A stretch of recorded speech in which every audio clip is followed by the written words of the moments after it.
بینەرانی عزیز سڵاوتان لێبێت من یادگارفایەقم ئەم ئێوارەیە بە شێوەیەکی ڕاستەوخۆ لە شاری سلێمانی عزیزەوە لەگەڵتان ئەبم بۆ پێشکەشکردنی باسی ڕۆژ. وەکو ئاگادارن لە ئێستادا گەرمترین باس لەناو بازار، لەناو هاوڵاتیان، لەناو بەرپرسەکان، لەناو پەرلەمانتاران، لەناو نووسەران، لەناو ڕۆژنامە نووسان باسی هەڵکردنی ئاڵای کوردستانە لە کەرکووک و وەکو کردارێک پاشان پەرچەکرداری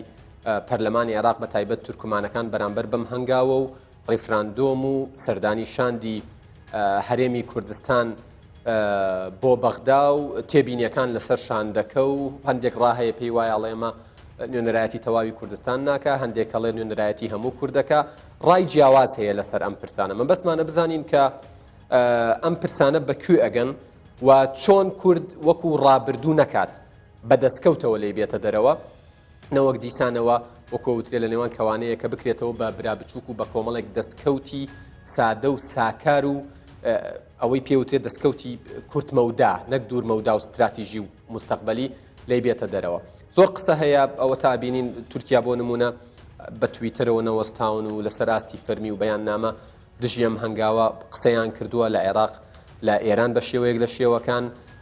پەرچەکردار و وەڵام هەیە. ئێمە بەسمانە بزانین ئەم شەو لە تێڕوانینی سێ کەسی شارەزا و بەڕێزەوە بزانین ئەم شتانە بەکوێگەن و ڕای ئەوان لەو بارەیەوە چییە. ئەم شەو من سێ میوانم هەیە لە شاری سلێمانی لا دەستە ڕاستەوە کاکە خەڵات عومەر وەکو نووسەر حەزوری هەیە لەگەڵم بەخێربێ سەر و سەرچاوم، ڕێزان شێخ دلێر پەرلەمانتاری کورد لە پەرلەمانی عێراق لە فراکسیۆنی یەکێتی نیشتیمانی کوردستان ئێوەش بەخێربێن سەرچاوم، هەروەها کاکە مەسعود حەیدەر پەرلەمانتاری کورد لە پەرلەمانی عێراق لە فراکسیۆنی بزوتنەوەی گۆڕان ئێوەش بەخێربێن سەر و سەرچاوم. کاک مەسعود گەر لە جەنابتەوە دەست پێ بکەم، وەکو ئاگادارن دوو هەفتەی ڕابردوو دە ڕۆژی ڕابردوو بۆ ئێوە وەکو پەرلەمانتاران پڕ لە چالاکی و پڕ لە جوڵە و پڕ لە لێدوان و پڕ لە ڕای جیاواز و پڕ لە جوڵە بوو. هەنگاوەکان ئێستا لە پەرلەمانی عێراق بەکوێ گەیشتون؟ ئەو گەرم و گوڕیەی بۆ دژایەتی ئاڵای کوردستان لە کەرکووک هەبوو هەروەکو جاران ماوەتەوە. جارێ بۆڵامیان پرسیارانم بەرەوە پاشان پرسیارەکانی دیکەم. سڵاو بۆ بەڕێزێتەوە بۆ میوانانی بەڕێز و بۆ بینێرانی بەڕێزی تەلەڤیزیۆنەکەتان. طبعاً کێشەی کەرکووک بەنسبەت هەمومانەوە هەموو تاکێکی کورد و من تەمەناشەکەم، یعنی ئێمە وەکو کورد هەمومان لەسەر ئاستی شەقامی کوردی ئەحزابی سیاسی خیتاباتیان ئەوەیە کە کەرکووک شارێکی کوردستانیە و هەمومان بەرگری لێکەین و یەک هەڵوێستی هەر پێنج فراکسیۆنە کوردیەکە لە پەرلەمانی عێراق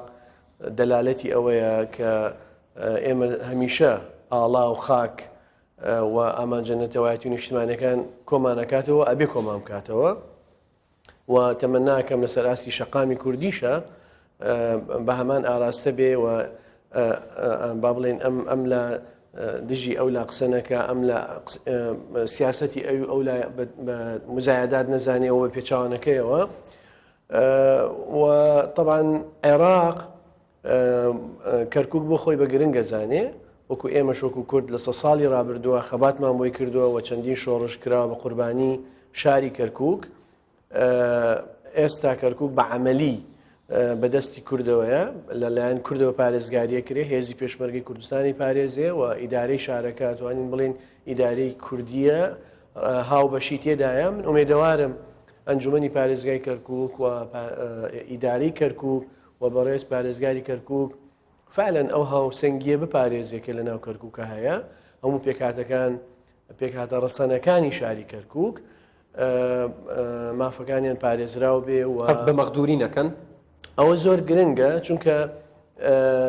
بۆ ئاشتەوایی کۆمەڵایەتی و بۆ ئەوەی فعلەن ئێمە نمونەیەکی جوان پیشان بدەین لە حکومڕانی ئەکرێ کەرکووک ببێتە نمونەیەک بەوەی ئەگەر کورد باڵا دەستیش بێتیدا کە ئێستا حقیقەتەن وایە لە بەرەوەی کورد هەمیشە لە ساڵانی 1990ەوە کە دەوڵەتی عێراقی دروست کراوە و ئینتیخابات بۆ کەرکووک نوێنەرایەتی هەبووە لە پەرلەمانە 6 کورد بووە، ئەوانی تر کەمینەکانی تر بوون، تورکمان و کەمینەکانی تر. هەتاوەکو ئەوەی ڕژێمی پێشووی بەعس گۆڕانکاری دیموگرافی کرد لە کەرکووکە و کوردی دەربەدەر کرد و ماڵی داگیرە کرد و لە شار دەریانێ کرد. گرنگە ئیدارەی کەرکووک و ئەنجومەنی پارێزگای کەرکووک فعلا ئەو ئەو ئتمێنانە بدەن بە خەڵکی بە پێکهاتەکانی تر لە کەرکووکە هەست ناکەی بە شێوەیەک لە شێوەکان دواکەوتنشکە من لە دوو هەفتەی ڕابردوو لە ناو کەرکووک بەرنمەیەکم هەبوو یەکێ لە میوانەکانم تورکمان بوو لێپرسراو بوو بەرپرسیارەتی هەبوو ینی لە قسەکانی ئەووا دەرئەکەوت کە بە شێوەیەک لە شێوەکان بێبەش کراون لە بەڕێوەبەرایەتیەکان لە بەڕێوەبەرایەتی شارەکە لە ئیدارەدانی شارەکە ئەگەر کورد بتوانێت ئەم مافەیان بۆ بگەڕێنێتەوە ڕەنگە کێشەیەکی ئەو تۆیان نەبێت تەنانەت ئەگەر ڕاپرسی بکرێت لەسەرەوەی کەرکووکیش بگەڕێنێتەوە بەڵێ ئەوەی جەنابەت دەڵێ ڕاستە ئێمەش گەمان لێ بووە و زۆریش ئەیبیستین ڕاستە بەداخەوە هەندێک ئەحزابی تورکمانی هەیە کە بەدەستی دەرەکی جم و جۆڵەکەن و کەوتە سەردانی تورکیان کردو و بەڵێ هەندێک وڵاتی ئەوانە ناتوانن بە حەقیقی نوێنەرایەتی خەڵکی ڕەسەنی تورکمانی کەرکووک بکەن من تەسەوەرەکەم خەڵکی ڕەسەنی تورکمانی کەرکووک بەرژەوەندی هەموو کەرکووکیانەوێ بە هەموو کەرکووکیەکانەوە بە هەموو بە کورد و بە عەرەب و بە تورکمان و گرنگی شەکورد ئێمە ئێستا چۆن لە هەرێمی کوردستانە کەمینە نەتەوایەتیەکانی تر تورکمان مەسیحیەکان ئەوانەی کە هەیە نوێنەرایەتیان هەیە و تا ڕادەیەک هەست بەغوو بن ناکەن گرنگە لە کەرکووک ئەمە بکرێ و کەرکووک جگە لەوەی کە هێمایەکی گرنگی هەیە بۆ گەلی کورد طبعا وڵاتانی ئیقلیمی و حتا مجتمعی دەولی بە شارێکی زۆر گرنگی زانن هەم لە ڕووی سیاسی هەم لە ڕووی ئابووریەوە. کاک مەسعود زۆر بە کورتی وەڵامم بیتەوە هەنگاوی هەڵکردنی ئاڵای کوردستان لەسەر بینا و دامەزراوە فەرمیەکانی کەرکووک هەنگاوێکی دروست و لە کاتی خۆیدا بوو؟ بەڵێ ئێمە ئەوەی ڕاستی بێ دوای ئەو براری پەرلەمان وەکو فراکسیۆنە کوردەکان بە ئامادەبوونی برای بەڕێزم کاک ئارام شێخ محەممەد کۆبنەوەیەکمان کرد و بەڕێز پارێزگاری کەرکووک پەیوەندی بە خوشکی بەڕێزم ئاڵاخانەوە کرد و بە تەلەفۆن بەشداری کرد لە کۆبنەوەکەمان بەڕاستی ئەو گلەیەمان پێگەیاندن کە هیچ هەماهەنگیەک لەگەڵ حزبە سیاسیەکانی کوردستان نەکراوە بە تایبەتی پێنج حزبەکە ئێمە وەکو فراکسیۆنە کوردیەکان هیچ هەماهەنگیەکمان لەگەڵ نەکرابوو و لە نەتیجەیە ئێستا ئاڵای کوردستان هەڵکراوە ئێمە هەمومان پشتیوانین و ئەمە بڕیاری ئێوە مامەڵە لەگەڵ ئەنجامەکەن و پشتیوانی لێ ئێمە پشتیوانین و هەڵوێستیشمان لەناو پەرلەمان ڕوون بوو ئەمە ئەکرا با بڵێن تەنسیق باشتر بکرایە هەمانگی زیاتر بۆ بکرای ئێستا بۆ بە ئەمری واقع و ئومێدەوارین بە حیوار لە نێوان پێکهاتەکانە هەم لەسەر ئاستی پەرلەمان و هەم لەسەر ئاستی ئەنجومەنی پارێزگای کەرکووک با بڵێن لەگەڵ پێکهاتەکانی تر قسەی لەسەر بکرێ و من تەسەوەرەکەم هەڵکردنی ئاڵاکەش لەلایەن بە تایبەتی بەرەی تورکمانیەوە حجمێکی لە خۆی گەورەتری پێدرا و زیاتر بۆ مزایداتی سیاسی بەکارهات گرنگە ئێمە هەوڵدەین احتیوای ئەوە بکەین و هەندێک لە دوانی بەرپرسانی هەرێمی کوردستان هەیە تا ڕادەیەک دڵخۆشکەرن بەوەی کەرکووکی هەموو پێکهاتەکان سەرۆکی حکوومەت ئەڵێت تەنها مڵکی کورد نییە بەڵکو مافی عەرەب و تورکمانیشی تایە سوپاسەکەم من دێمەوە لە ڕێزان خان جەنابتان وەکو پارلەمانتارێکی یەکێتی نیشتیمانی کوردستان لە پەرلەمانی عێراق دوای فترەیەکی زۆری دابڕان و پەرتەوازەیی فراکسیۆنە کوردیەکانی پەرلەمانی عێراق کە هەر یەکە وەکو کورد دەڵێ لە ئاوازێکی ئەخوێند و گوێتان لە یەک ناگرت و لەگەڵ یەکا دانە ئەنیشتن و هەماهەنگی نەبوو ئەبینی ئاڵای کوردستان دیسانەوە یەکتانە خاتەوە واتان لەیەکە لەسەر قەزیەک یەکدەنگ بن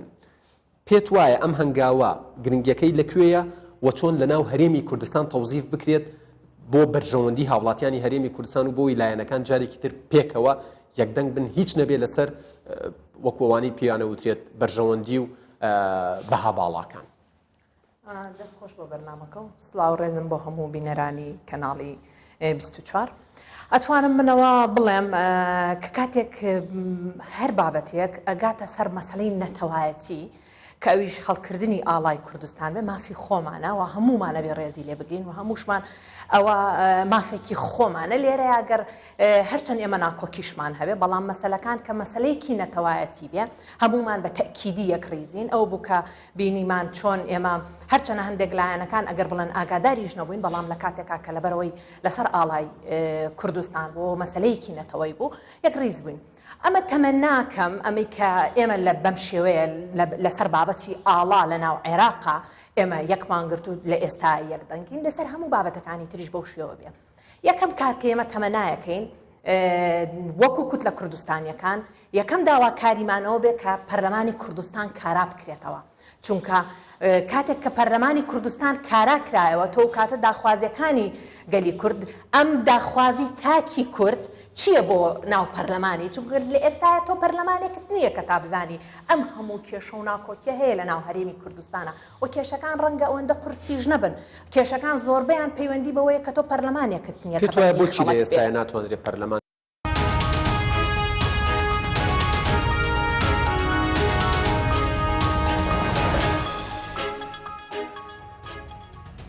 بنەرانی عزیز دوبارە سڵاوتان لێبێت داوای لێبوردن ئەەکەم کە باهۆی کێشەیەکی تەکنیکیەوە هەندێک لێتان دابڕین داوای لێبوردن لە ڕێزانخانی شەکەم زنجیرەی بیرکردنەوە و قسەکانیمان هەر هەمووی بسڕی. ڕێزانخان قسەت لەسەر ئەوە کرد کە یەکێتی نیشتیمانی کوردستان لە نەخشەڕێگەکەی بە شێوەیەک لە شێوەکان میکانیزمێکی خستۆتە ڕوو بۆ چارەسەرکردنی دۆخی نائاسایی پەرلەمانی کوردستان کە پەک خراوە لە ئێستاە. ئەمە ئەکرێت چۆن بکرێت ینی بە چ ڕێگەیەک؟ ئەکید ئەبێ بیر لەو بکرێتەوە کامان هەتا دانیشتن دەکەن جارێکی تر ڕێک نەکەونەوە لەسەرەوەی کە چۆن کارایەکەنەوە، چونکە کاراکردنەوەی پەرلەمانی کوردستان هەرەوەندە نییە تۆ بڕی دەرگای پەرلەمان بکەیتەوە بڵێ ئەو من کارام کردەوە. ئەبێ لایەنەکان لە سەروانێک پێشتر بە تەکیدی هەندێک لە حیزبەکان ئەتوانم بڵێم نەعەدالەتێکیان کردبێ، ئەتوانم بڵێ بەنایەتی ئاسایی کاریان کردبێ لەسەر داخستنی یاخود کەوتنی پەرلەمان. پێش هەموو شتێکە بێمانە داوای لێبوردن بکەن لە خەڵکیەم هەرێمی کوردستانە و دواتر لایەنە ئەو دوو لایەنەی کە زۆر ئەساسیە من جارێکی ترێڵێمەوە کە پارتی دیموکراتی کوردستان و گۆڕانە ئەبێ هەردووکیان ئەوانیش بڕیار بن کە چۆن پێکەوە دانیشتون کە هەتا ئێستا هەتا دوێنێش کە داوا کراوە یەکێتی نیشتیمانی کوردستان و پارتی دیموکراتی کوردستان پێکەوە داوایان کردو کە دانیشتن لەگەڵ گۆڕانە بکەن بەداخەوە جارێکی تر ڕەدی کردەوە ڕەنگەوانیش بۆ بەڕێری خۆیان هەبێ بە تەکیدی بەڵام ئەمە کاتی بەردەوامە. یەکێک بوو لە تەوەرەکانی من هەستەکەی ینی ئەم هەنگاوەی بزوتنەوەی گۆڕان هەنگاوێکی دروست بوو یان ئەبوو پێشوازی لە وەفدەکەی ئەوە من ناتوانم لێرەیە بەڕاستی وەکو ئەوەی کە من وەڵامی گۆڕان بەمەوە بڵم دروست بە دروست نەبووە، بەڵام من تەمەناکەم وەکو خۆم تەمەناکەم کە ئەندامێکی پەرلەمانم ئەڵێم وەکو ئەندامێکی یەکێتی وەکو ئەندامێکی پەرلەمان ئەتوانمەوە بڵم لە ئێستاە خەڵک زۆر پێویستی بەوەیە کە جارێکی تر دەنگی بگاتەوە ناو پەرلەمان، خەڵک پێویستی بەوەیە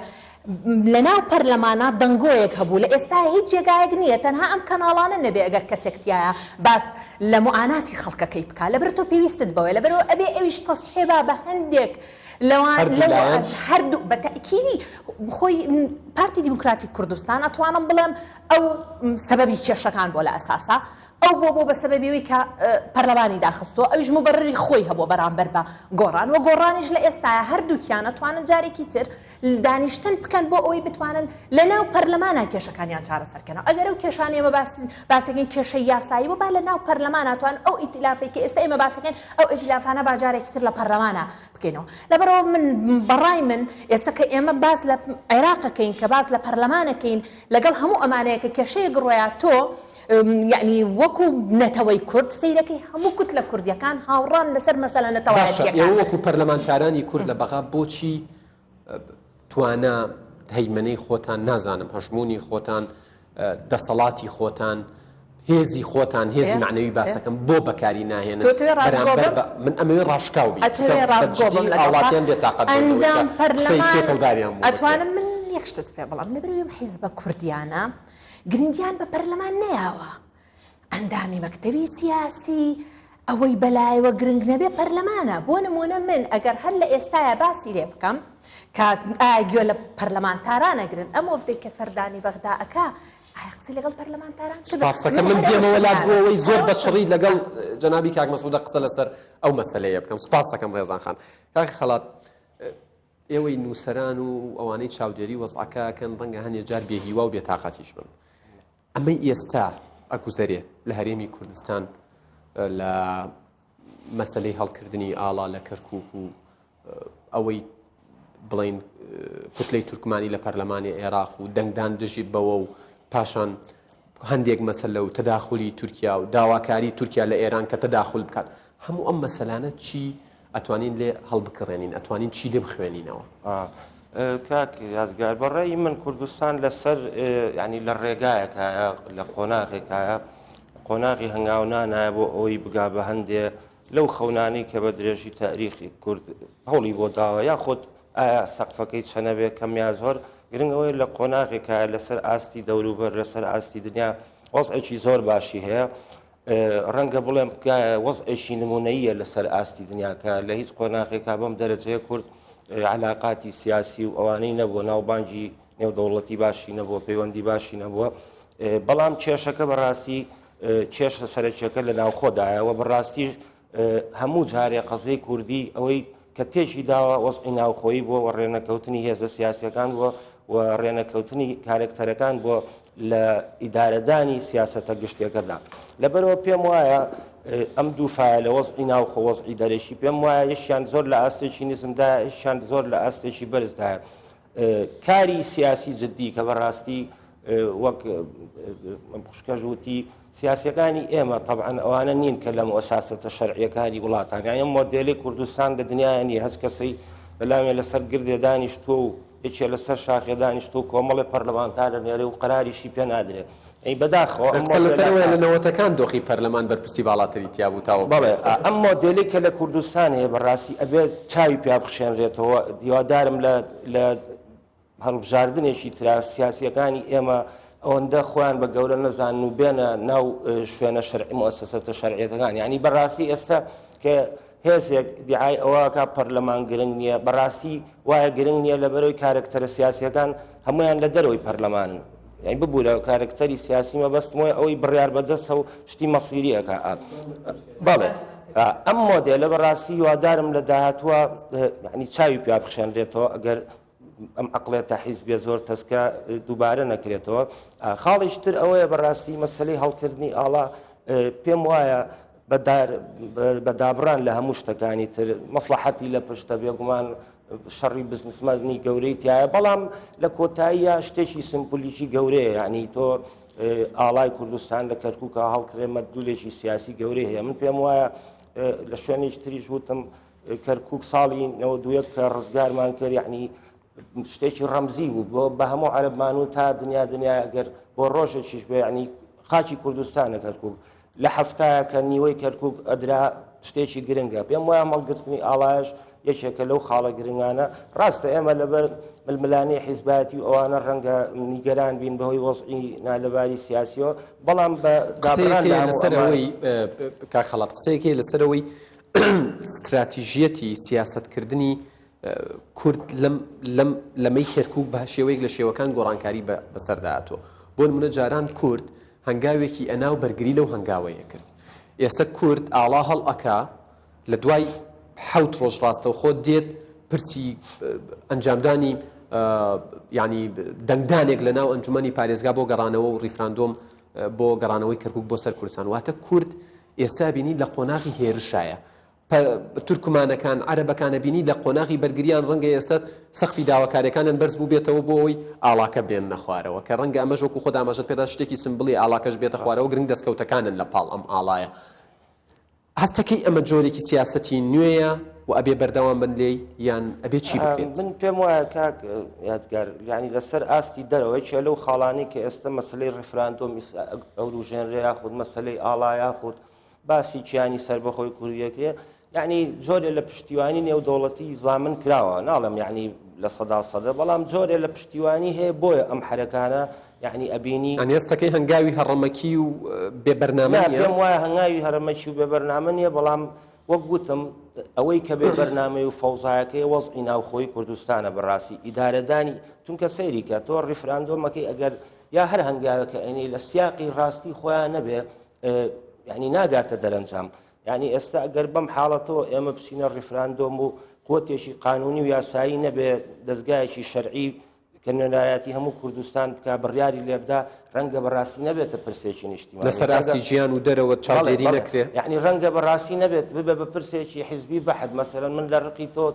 دەنگی پێنام ئەگەر چی باوەڕیشم بۆیە کە ینی باوەڕم بە هەموو شعار و دروشمەکان هەیە بەڵام ئەگەر بکەوێتە ئەم ململانەیەوە چەند خراپە وەسیقەیەکی کوردی سبەینێ دەرچێت لە سەدا 60 یا هەفتای کوردستان تەیت جیاواز لەوەی 2005 ئەوانەی جەزایر و سۆدان و ئەوانە کردوانە لە 99 کەمتر نەبووە لە سادەکە یاخود چپاشە کشەیەکی گەورەیە لە 2005 تۆ لە سەدا 99 تێنات بێ ئێستا لە سەدا هەفتای خەڵک لەگەڵی بێ یعنی بەڕاستی بۆ ئەوەی ببێ بە ئیجماعێکی نیشتیمانی لەسەر ڕێفراندۆم هەبێ ڕەوایە دەستگا شەرعەکانی هەرێمی کوردستان پەسەندی بکەن یاخود بڵێم پەرلەمان باشە جەنابیشتان ئەیبەستنەوە بە پەرلەمانەوە پێت وایە لەم قۆناغەیە ینی دوو سیناریۆ وەرگرین سیناریۆیەکیان پەرلەمان کاران نەکرێتەوە بەڵام حزبەکان پێکەوە دانیشن و ڕێکەون لەسەری یان ئەبێت پەرلەمان کارا بکرێتەوە و حزبەکانیش ڕێکەون اینجا سەرەکەوێ کام سیناریۆیان زیاتر نزیکترە لەوەی کە سەرکەوێت و پێم وایە ڕێگە ڕاستەکە ئەویان ئەوی کە هەموو تەمەناکەین ئەوەیە کە لە پەرلەمانەوە شتەکە بڕیاری لێ بدەوە کاک یادگار من پێشم وانێ ئەم مەوزوع ئەوەنە قورس بێ مەسەلەن یەکێتی و پارتی ساڵانێکی زۆر شەڕیان کرد ینی دانانیشی لەگەڵ ئەم تەعنوتە سیاسیە لەلایەن پارتی و گۆڕانەوە بەڕاستی نابێ ئاوها ئیشەکە بڕا ئەبێ لە دەرەنجامەگە چەند ساڵی تریش وەزعەکەوا بێ هەر نەتیجەکە دانیشتن بەڕاستی لەبەرەوە لەم قۆناغا پێم وایە نەسرێکی سەرکەوتنێکی گەورە بێ بۆ گۆڕان و پارتیش ئەگەر بتوانن لە یەک نزیک بنەوە ئەم مشکلێت تێپەڕێن و ئەو پرسە بەرنە ناو پەرلەمان زۆر سپاس دەکەم کاک خەڵات بێگومان دێمە وڵات کاک مەسعود بێمە وڵای جەنابەت با لە کۆتا قسەکانی کاک خەڵاتەوە دەست پێ بکەم زۆر کەس ئەمەی گۆڕان و پارتیەکەن بەکە لە ڕقی و عینادی ناویە بات هەستەکەی یعنی گۆڕان و پارتی بەم جۆرە سیاسەتەکەن و هاوڵاتیانێ و دەنگدەرانی خۆیانیان لەبیر کردووە یان پاساوی گۆڕان جەنابەت کە وەکو ینی نوێنەرێکی بزوتنەوەی گۆڕان لێرە حزۆرت هەیە چییە بۆ ئەوەی بۆ نمونە لەگەڵ یەکێتی و پارتیە دانەنیشێت بەبێ ئەوەی بزانێت ینی لە دانیشتەکەیە باسی چیەکرێت بەبێ ئەوەی بزانێت ئەکرێم دانیشتن بەرەو کوێ بچێت و چه ئەنجامێکی هەبێت ئێمە بێ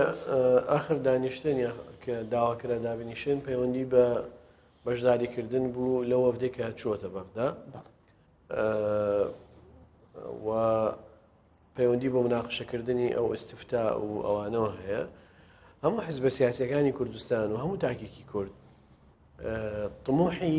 دەوڵەتی کوردی هەیە و کەسیش نکۆڵی لەوە ناکە دەلالەتیش بۆ ئەوە سەرڕای ئەوە ئێمە لە یاسای بودجەی ساڵی 2017 بووین بە 4 ئەبینی لەوەی لەسەر مەسەلەی ئاڵا و خاک و کەرکووک کە بابەتێکی نیشتیمانی و نەتەوەی زۆر گرنگە بەبێ ئەوەی کەسمان بگەڕێنەوە بۆ سەرکردایەتی سیاسی حیزبەکانمان خۆمان بڕیارماندا لە بەرەوەی ئێمە نوێنەرایەتی گەلی کوورد دەکەین و خۆمان تحملی مەسئولیاتی شەکەین و توانای تحملکردنی مەسئولیات و بڕیاردانیشمان هەیە تا سنوورێکی دیاری کراوە چونکە زۆر بابەتی شەیە پێویستی بە هەمانگی هەیە ئەوەی ڕاستی بێ طبعا من هاوڕام لەگەڵ هەردوو بەڕێز و وابزانم چالاکردنەوەی پەرلەمان و ئەکتیڤکردنەوەی پەرلەمان ڕۆژ نییە لە میدیاکانە باسی نەکرێ و من تەسەورەکە مۆزوعەکان ینی بووە بە با بڵێن بابەتێکی هێندە سیاسی ممکنە هەر حزبێک ئەگەر بزودنەوەی گۆڕان یا ئەگەر پارتی دموکراتی کوردستان هەر هەنگاوێک بە ئاراسیەکی دیاریکراوە بنێ ممکنە دەرەنجامی سلبی هەبێ بۆ حزبەکەی بۆیە ئەمە بە سەراحەت ینی ئەترسن هەر یەک لە پارتی و گۆڕان ئەترسن لەوەی گەر بتوانم ناوی بنێم تەنازل بۆ یەکتر بکەم من ناڵێمە ترسن بەڵام هەر حزب حساباتی خۆی هەیە حەز دەکەم تۆزی ڕاشکاوانەتر و هەندی حقایق هەیە باسیکەم دوای نەخۆشکەوتنی جەنابی مام جەلال طبعا کێشەکان هەم لە هەرێمی کوردستان و هەم لە عێراقیشە با بڵێن زۆر ئاڵۆزتر بووەوە و بە سەراحەت ئەبوایە برادرانی یەکێتی نیشتیمانی کوردستان ینی هەوڵیان بدایە ئەو ئیتفاقی سیاسی لێوان یەکێتی نیشتیمانی کوردستان و بزنەوەی گۆڕان هەبوو بیان خسایدە بواری جێبەجێکردنەوە و بە هەموو لایەک ئیشمان لەسەر هەستەکەن پشتگوێ خراوە لەلایەن یەکێتیەوە ڕێکەوتنەکەی ئەوە سەرکردایەتی هاوبەش هەیە کاک یادگار سەرکردایەتی هاوبەش هەیە بەڵام حەقیقەتێک هەیە ئێمە ئەمڕۆ لە کوردستان بەڵام بزوتنەوەی گۆڕان من لە چەندین کەناڵ و مێدیای جیاوازەوە گوێم لێ بوو ئەڵێ یەکێتی نیشتیمانی کوردستان ئەمە یەکەم جاری نییە کە ناگەڕێتەوە بۆ ئێمە و خۆی سەر بەخۆیانە هەنگاوانێ لە کاتێک کە ئێمە سەرکردایەتی و بەشمانڵێ بەس منویستم فکرەکە تەواوکە ئەمڕۆ لە هەرێمی کوردستانە جەنابی کاک نوشیروان و جەنابی کاک مەسعود بە دەرەجەی ئەساسی و ئەو جار جەنابی مامۆستا عەلی باپیر و مامۆستا سەلاح الدین ینی مەسئولیەتێکی تاریخی زۆر گەورە ئەکەوێتە سەرشانیان بە نسبەت ڕێکخستنی ناوماڵی کورد و لەوانەیە زیاتر کاک مەسعود ئەم مەسئولیەتێ بکەوێتە سەرشانی ئەو لە واجی هەیە زیاتر و بۆ ئەوەی تۆ ناتوانی ئەساگەر باسی ئیستفتاوانە بکەین ئیستفتا ئەو ڕۆژە برای بەڕێزم حاکم شێخ لەتیف کە کەسێکی زۆر شارەزایە لە یاسای دەستوریە و تەکید لەوە کاتەوە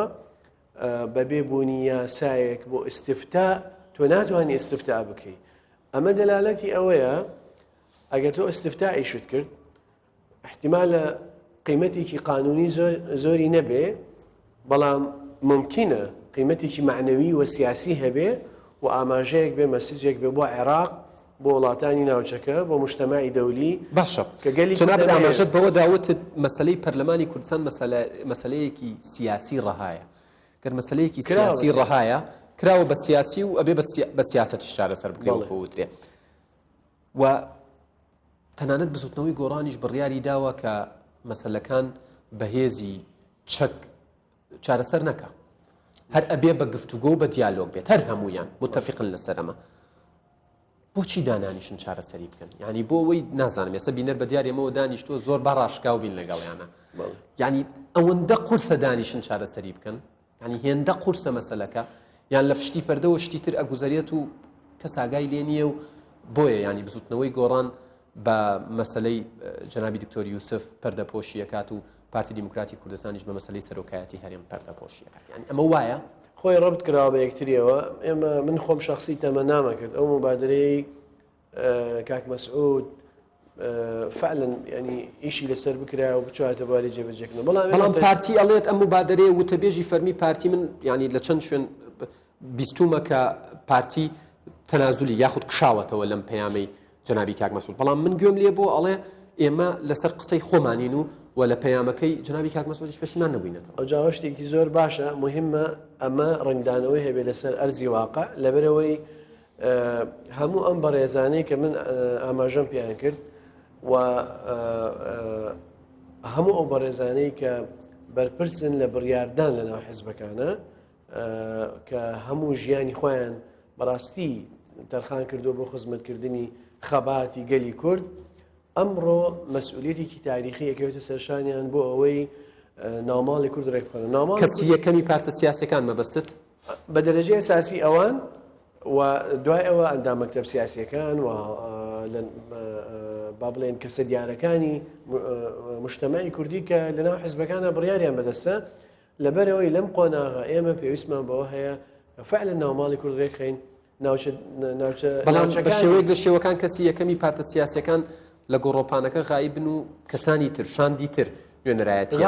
غایب نین کاگیادگەر بڕاتە بێ غایب نین و وجودیشیان هەیە یعنی ئێستا کاک نەوشیروان ئاگای لەم وەڵامەی بزوتنەوەی گۆڕان بۆ یەکێتی و پارتی من تەسەورەکەم طبعا هەندەی تو ئاگادار ئەو بەڕێزانی کە با بڵێن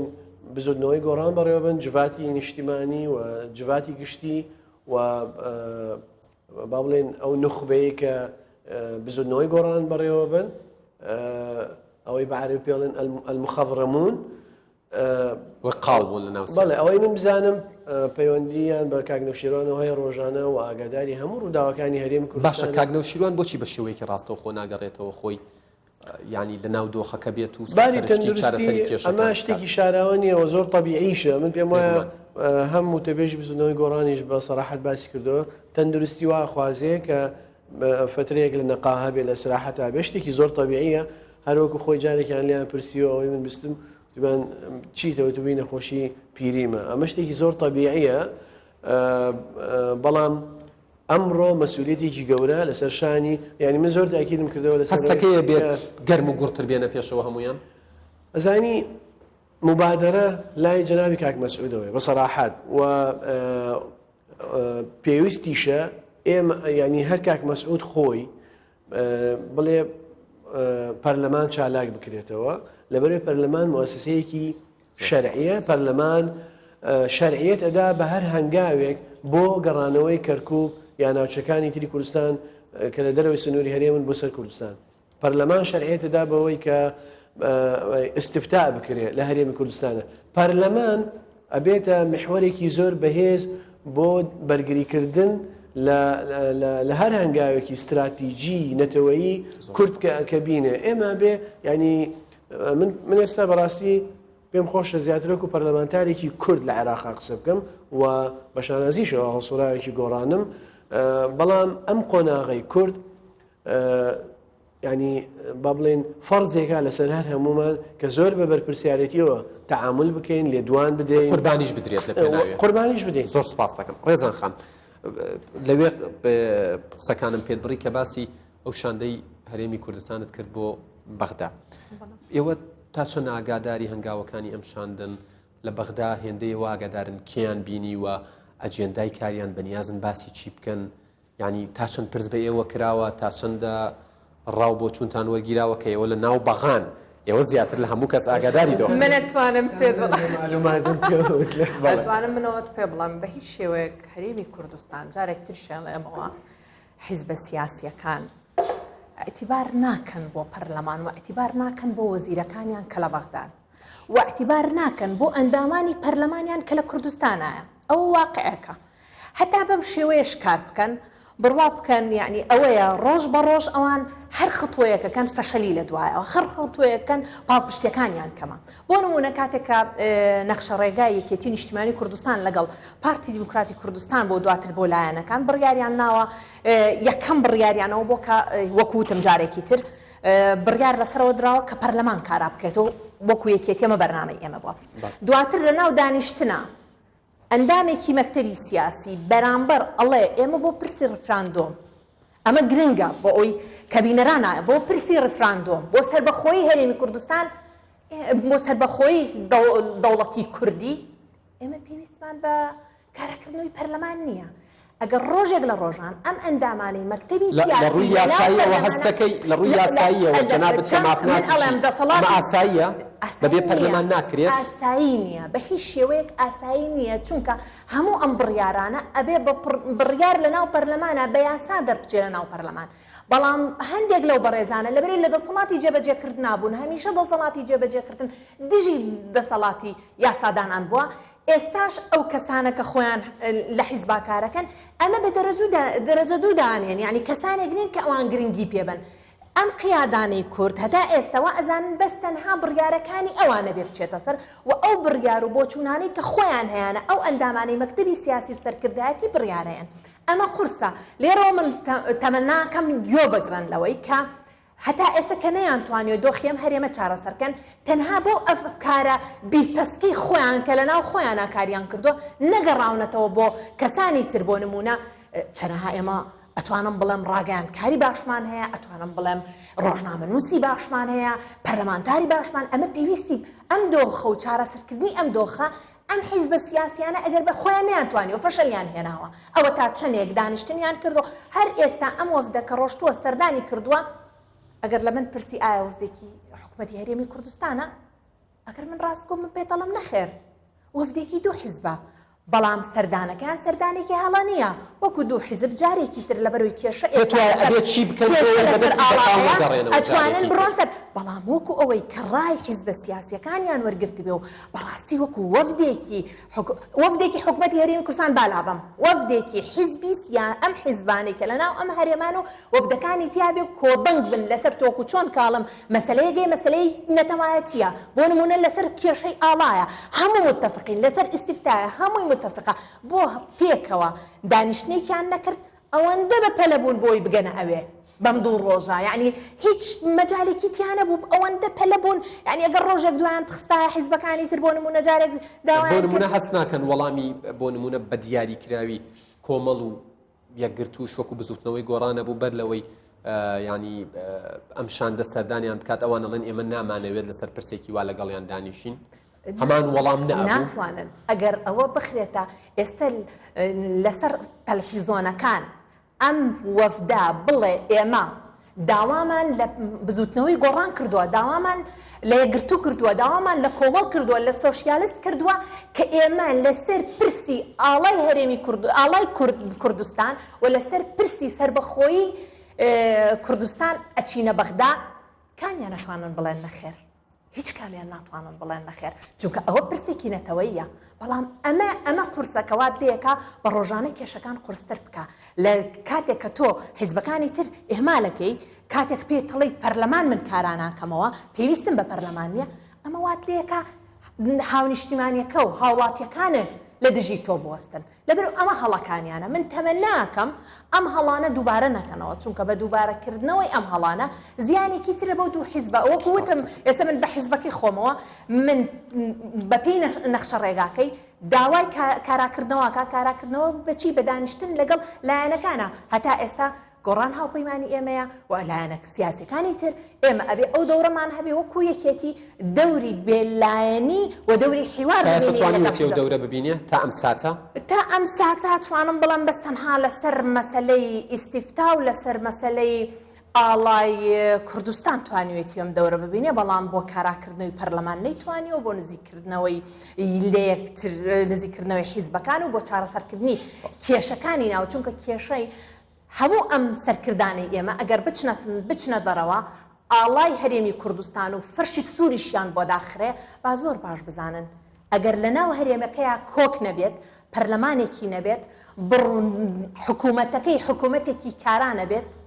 بڕواکەی سەرناگرێت. چونکە لەبەرەوەی تۆ یەکدەنگ نیت. ئێستا لەم مەسەلانە ڕاستە ئێمە هەموو یەکدەنگین، بەس دنیای لایەنەکان کۆمنتیان هەیە لەسەر ئەم دوو حیزبە. زۆر سپاس دەکەم.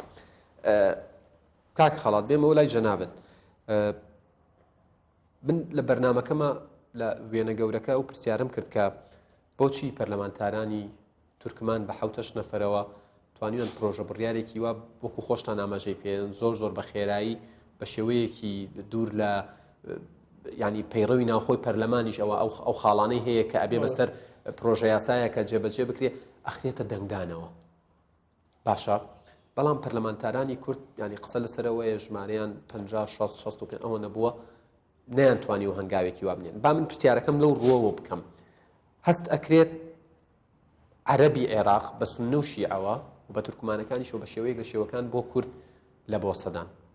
کورد ئەبێ لە ئێستایە چی بکات؟ جارێکی تر دڵی بە عێراق خۆش بێتەوە، وەکو لە بەرنامەکەی ترمە باس لەوە کرا کە ئەم خولە ئێوە دواخولی پەرلەمانتارانی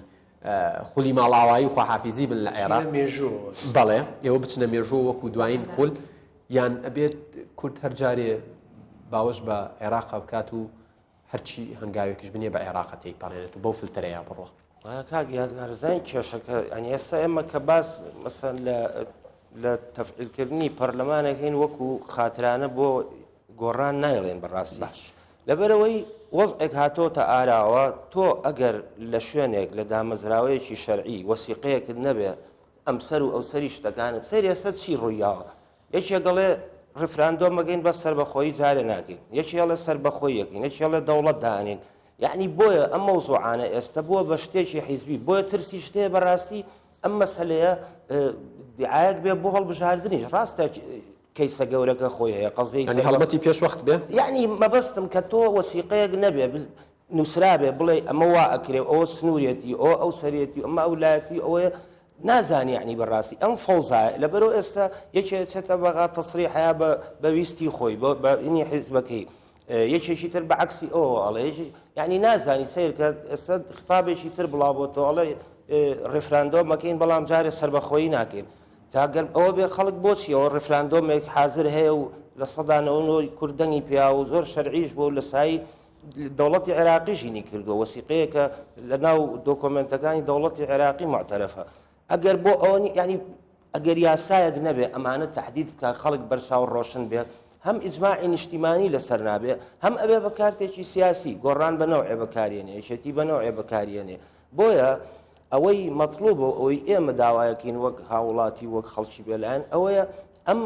ئیتارە کە پێی ئەوتێ مەسەلەی مافی تاریخ خۆنووسینی کوردیا دەوڵەتە یا هەر شتێکە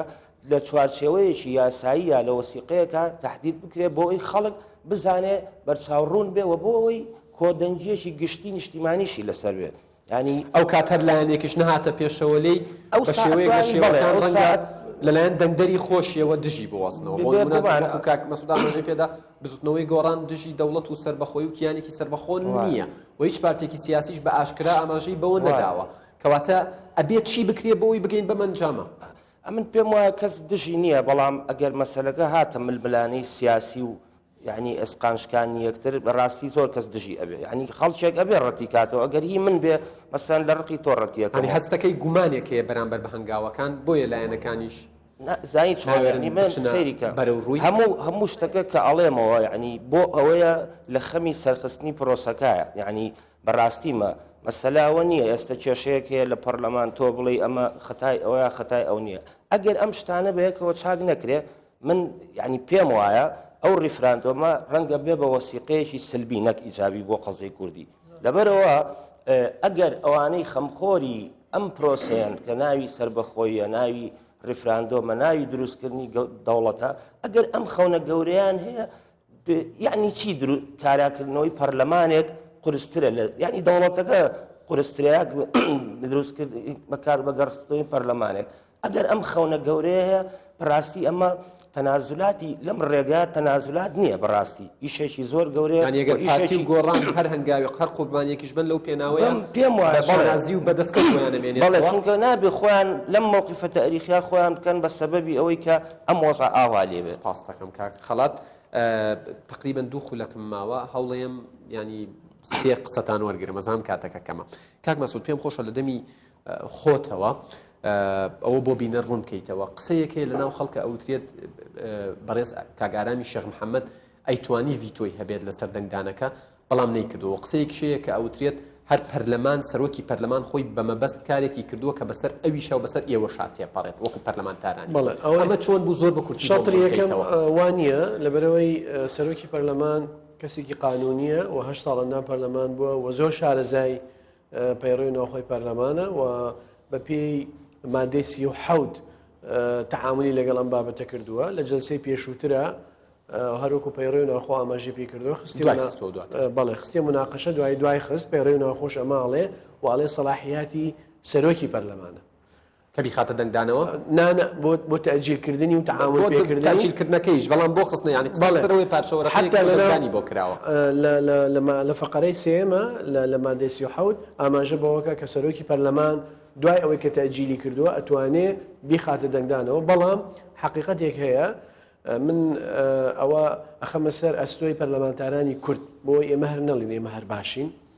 بەڕای من ئەکرا ئێمە کەسێکمان مداخلەیەکمان بکردایە داوامان لە سەرۆکی پەرلەمان بکردایە کە هەر لەوانەیە لژنەیەک تەشکیلکە موقت بۆ ماوەی نیو سەعات سەعاتێک لەگەڵ پێکاتەکانی ترە سیغەی قەرارەکە گۆڕانکاری بەسەر بکەن ئەو قەرارە ئێستا وەکو خۆی ماوەتەوە یان بەڵێ ئێستا ئەگەر مەجالم دەی ئەو کاتە ئێمە تەجروبەمان هەیە کە بوو بە لیژنەیەکی وا و تەفاوز لەسەر ئەم وشە ئەو شە بکە مۆزوعەکە دوا ئەکەوت و دەنگی لەسەر نادرا ئەبوایە باشتر تەعاملمان لەگەڵەوە بابەتە بکردە ئێستا ڕایگیراوە و سەرۆکی پەرلەمان و دەستەی سەرۆکایەتی پەرلەمان بڕیار وایە لەسەر سیغەیەکی تر ئیتفاقکەن